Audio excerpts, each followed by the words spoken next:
So where are we going and what does this all mean? I don't really know, but I'll tell you anyhow. Go to the next slide. You know, having done this for 35 years, people think I know what I'm talking about. So hopefully, this is a really interesting time. And one of the things that's happening right before our eyes, if you look at that graph on the right, now that's actually through 2022, I think. This is showing the relationship between cap rates and the cost of debt. Those have crossed over now, where for the first time in over 20 years, cap rates are lower than the cost of debt. This is a phenomenon that people are calling negative leverage. What does that mean? Well, in theory, if you finance the building with all debt and your cap rate was a 5 and it cost you 6%, you'd be bleeding cash, right? So if you start thinking about paring back that debt, there is still a world here where you're either neutral or maybe negative on cash flow. And funds and investors are trying to grapple with how to deal with this. And I'll talk a little bit more about that. But I do see a change, which is going to be a change for a while. I don't think we're moving so fast from this negative leverage environment. If interest rates go down, I think cap rates march with them, which will continue to keep the spread negative. And so what does this mean? What this means is we're going to go back to the way real estate used to be before financial engineering really took over. And we're going to look at buying properties that are great, owning properties and working these properties. We're going to probably go with less leverage. We're going to have a longer time horizons. We're going to moderate our return expectations, although I do believe they'll exceed what our underwriting might be for a lot of reasons, which we'll talk about. Today, you need to look at things with a little bit more jaundiced eye, I believe, and a little bit more patient capital. This is a real challenge, by the way, because most private equity funds and opportunity funds and all these guys who were 3-year money built their fundraising on the world that was. So that world that was is over. Yes, distressed debt it's going to have its day a little bit, but not as much as everyone thinks. But so now they're going to have to go back to their LPs at some point and say, you know what, we promised you a 17 or an 18 on an opportunistic basis. It's going to be a 14. What do you think? LPs are going to have to acquiesce because there's no other choice. So basically, this process of changing expectations with capital, it takes time. So we're going to be in this world for a while of uncertainty with capital and kind of with the interest rates and so, but at the same time, what's going to happen? There's going to be what I'm calling forced buyers. So forced sellers, sellers that for whatever reason or not have to sell. Maybe they have debt that's maturing. Maybe they're a fund and they have an end of life issue where they need to start disposing of assets, and they would have liked to got a 25 IRR instead of getting in 16 IRR, and they're taking the money and going home.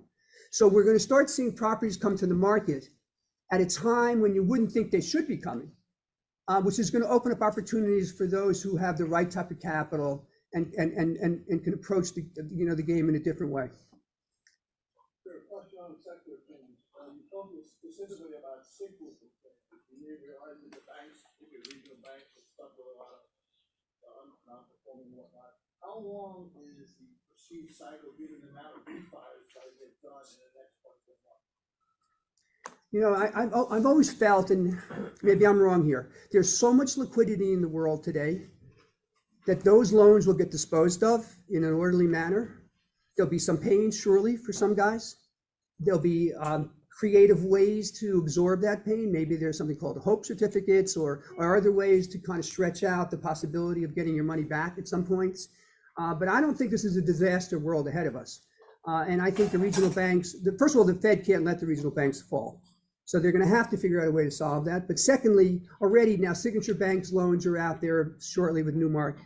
And you're going to see those sell, I don't know, 90 cents maybe. They're not going to sell to 50 cents. The world has just got too much cash. And by the way, underneath all this, real estate's a good investment still.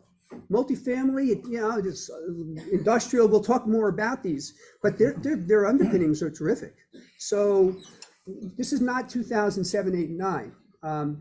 And by the way, during that era, the amount of capital on the sidelines was infinitesimal compared to the amount we have today. And that's going to be, I think, the safety net to prop up this. Do regionals have a diversity between commercial, residential, industrial, et cetera, or something overweight there, given commercial, 90 million square feet?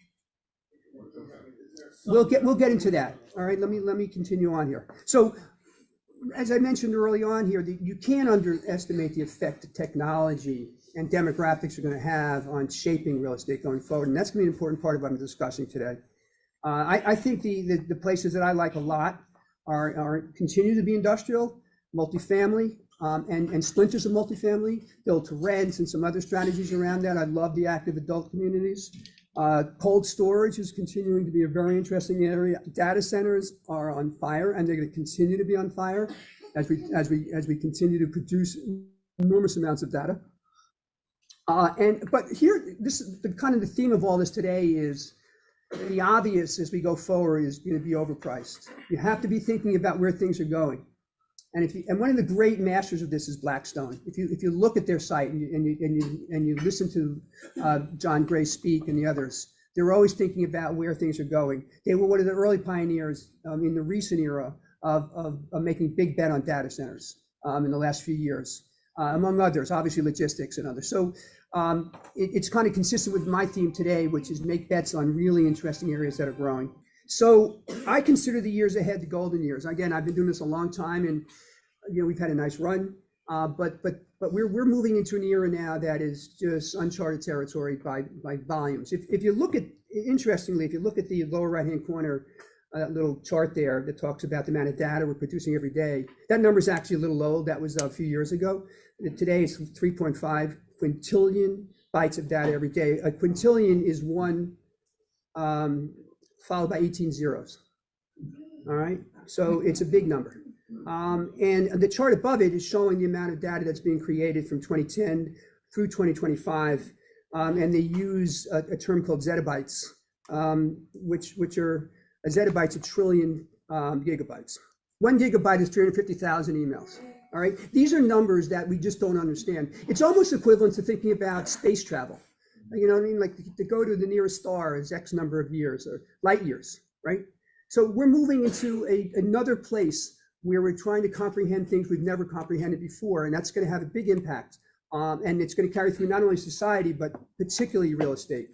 The other thing that's going to be happening here is, as you know, is that more and more people have smartphones. In 2008, 22% of the population had a smartphone. Today, it's over 85%, moving to 90%. So, and as the generations change, kids are growing up. I mean, cell phones are in their cribs when they're born. I mean, like they give them to the mother at the hospital and they hand it to the baby as they come out of the womb. So we're this generation, and it's emerging now. It only knows that world, right? Guys like me are catching up to that, but I still talk to my children about how to do things.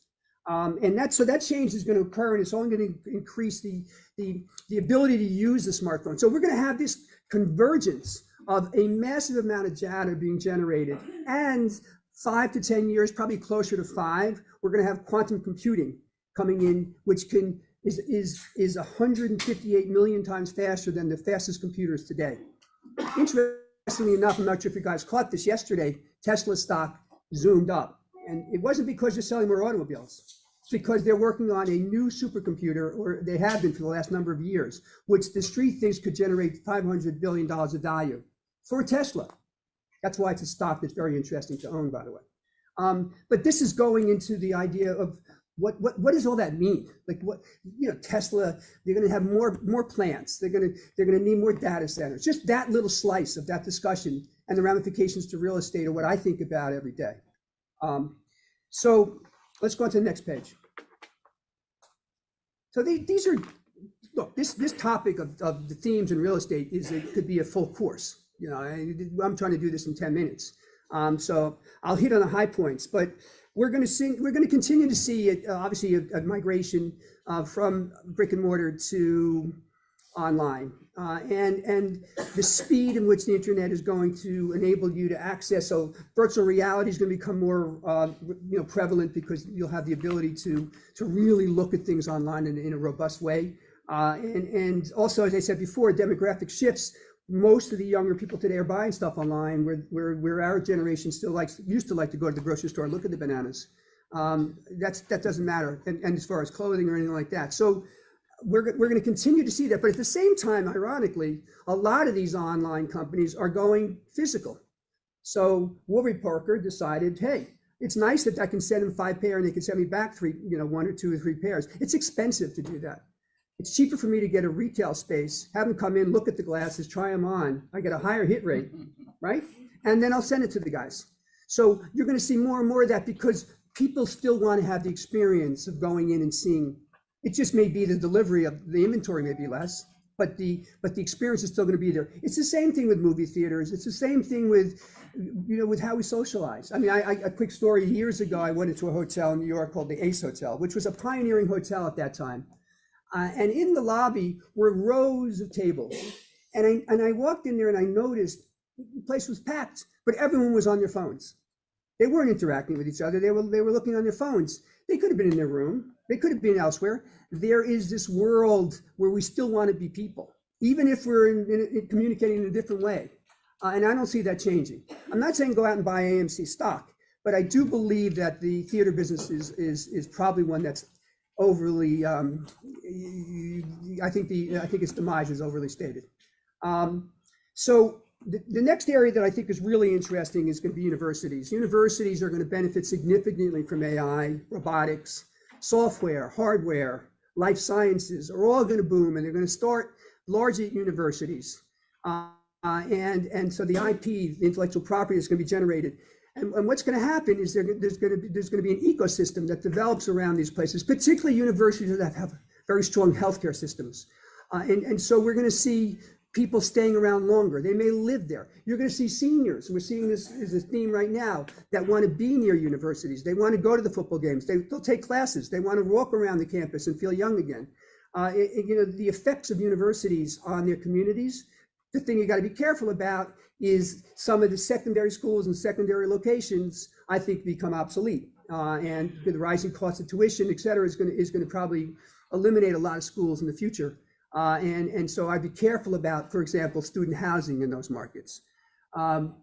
We will, obviously, COVID really emphasized the movement to what I'm calling lifestyle cities, Bozeman, Orlando, Boise. I think that that's going to slow a little bit, and it has, but long term, we're going to continue to see people moving to these markets. And you're going to see companies follow behind it. Software companies will open in maybe a branch of Microsoft opening in Boise. And by the way, they'll make them come to the office largely. We'll talk about that in a second. And so I think this trend is one that's kind of one of those irreversible trends. And I think also we're going to see more of these, more of these remote towns are going to be become more reachable. Driverless trucks will go overnight to deliver goods to them, drones, other, obviously communication through the internet. And so you might see markets like North Carolina, South Carolina start growing. Surely the center of the country is going to be a place that continues to grow. Besides the smile, you can't minimize the effects that millennials and seniors are going to have on the world, in real estate particularly. Social media, for example, is going to continue to become more and more important in our world as younger generation utilizes that.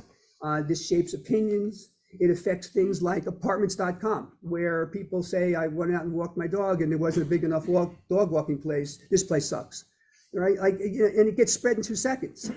The other thing that's interesting, and this is just an aside, with social media, is you can coalesce a opposition group in 5 minutes. We ran into this recently at a project we were trying to get approved in Connecticut. And they put up a website. In a matter of days, they had 900 people. And when we went to our first meeting, they had to move it to another venue because there wasn't enough room. So that's going to have an effect on the ability to develop in the future, right? So we're going to have, this will come into play, and we'll talk a little bit about it. While there's some markets that are overbuilt right now, long term, you're going to see a shift, and we're going to be short product because of largely opposition to development. I think we're going to see continued repurposing of real estate. Malls obviously are prime candidate. We way over malled even before COVID. We had too many malls. It's just because life companies and other guys just gave the developers money, and developers are pigs. They'll take the money and build anything. So I'm excluded from that. But and that's what they did. But for 20 years we've been over malled. Office? We'll get to I'm going to talk about office in a second. I know you're anxious to hear that, Marty. So office is one of those, but let me jump into that. But so we're going to see more and more And I think one of the themes that we're going to think about here is authenticity. More and more, as we become a little bit more impersonalized, as we look into our phones, yet at the end of the day, I think people still want to feel things. They want to taste things differently. I think genuine is going to be important. I tell a story of a warehouse building that was being converted to residential in Williamsburg, and the developer, is a friend of mine, was walking me through it. And I looked at the floors. It was like the pitted wood floors, and I looked at the ceilings. It was the concrete ceilings with some light bulbs hanging down. And I said, okay, so this is really nice. When are you going to finish this place? Oh no, it's finished.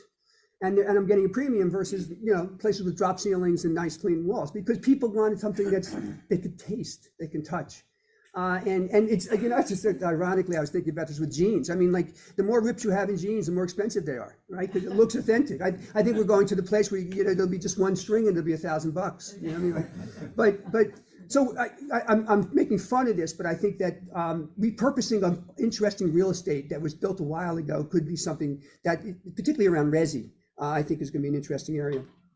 And then the last thing, again, there's a lot of themes, but one of them is the broadening definition of real estate. Lifestyle, like Lifetime Fitness, for example, which you guys may know about, is a really fantastic brand. It's a fitness brand, but they're also now in residential, and they have like a WeWork operation, all stacked in a vertical environment. So the whole building is, let's say, this company.